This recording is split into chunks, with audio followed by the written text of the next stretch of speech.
ये food poison कह लें या हैज़ा कह लें। वो कल भी हैज़े पे बात हुई थी, तो वही फूड पॉइजन, ज़्यादा ओवर ईटिंग कर ली तो फूड पॉइजन हो जानी। और कोई चीज़ खाई है, मसलन कोई गोश्त खाया, ऊपर से दूध पी लिया या पानी इतना पी लिया है, या पानी की प्यास लगती तो वैसे पानी पिए जाते हैं, पेट भरा हुआ है तो मैदे का टेम्परेचर गिरना है तो फिर फूड पॉइजन है, वो पड़नी है, वो पॉइजन ही बन पड़ना है। फूड पॉइजन तो उस वक्त होनी है जब ओवर ईटिंग हुई, जब उसमें ताफन पैदा हुआ। ज़्यादा ओवर ईटिंग खा लिया जाए तो फिर ग़िज़ा हज़म नहीं, मैदे में हरकत नहीं कर पाती, उसको जगह नहीं मिलती, उसमें मैदे के गैस्ट्रिक जूस या हाजमे वाली रतूबतें उसमें मिक्स नहीं हो पाती, जिन्होंने उसको तोड़ना फोड़ना हज़म करना होता है वो नहीं मिल पाती, तो लिहाजा कच्ची ग़िज़ा रहती है, उसमें फिर खमीर बन जाता है। वो खमीर और ताफन जो है वो फिर वो पॉइज़न की सूरत में, जहर की सूरत में बनता है, जिससे उल्टियाँ भी आने शुरू हो जाती हैं, मतली आने लगती है, उल्टियाँ आने लगती है, मोशन भी लग जाते हैं। ये हैज़े वाली कैफियत ही है, उसको बाहर ही निकालना चाहिए, बंद नहीं करना।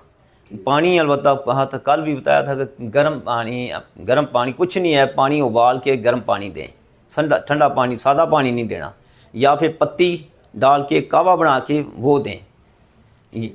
ये भी और भी कुछ हो सकता है, पुदीना, दारचीनी, लौंग, पुदीना, दारचीनी का कावा उसे दें। इनकी मिक़दार कितनी? हाँ, ये बराबर रखें, जैसे पत्ती डालते हैं तीनों बराबर हों तो चमची एक भर के डाल दें, चाय वाली 1 गिलास पानी में उबालें, 8 मिनट तक उबालें, ढकना बंद करके वो दें।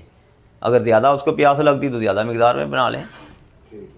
तो ये इससे वो इंशाल्लाह वो एक तो उनका मुआद जो है ना वो पहले वाला निकल जाएगा, क्योंकि इसमें मैदे में हरकत पैदा होगी, मैदा जो और निकाल देगा।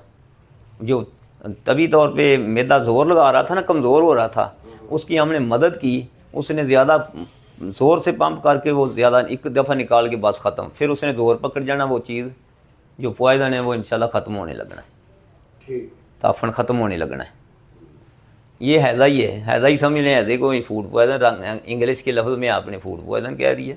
अगर उल्टी पोल्टी से रतूबतें ज़्यादा खारिज हो गई, कमज़ोरी नडहाली आ गई है, तो फिर हॉस्पिटल की मदद लेनी चाहिए, उसे ड्रिप लगवानी चाहिए, और उसमें कोई ऐसी ताकत वाली चीज़ डालनी चाहिए ड्रिप में जिससे उसको फौरी दिल को ताकत आए, दिल कमज़ोर हो जाता है इसमें, तो ऐसे फौरी मदद लेनी चाहिए। इसी तरह वो पहला आपने पूछा था हीट स्ट्रोक में भी, उसमें भी आपको अगर ऐसे पानी की रतूबत उल्टी पोल्टी आके कमज़ोरी होगी तो उसमें भी ड्रिप की तरफ जाना चाहिए, हॉस्पिटल की मदद लें।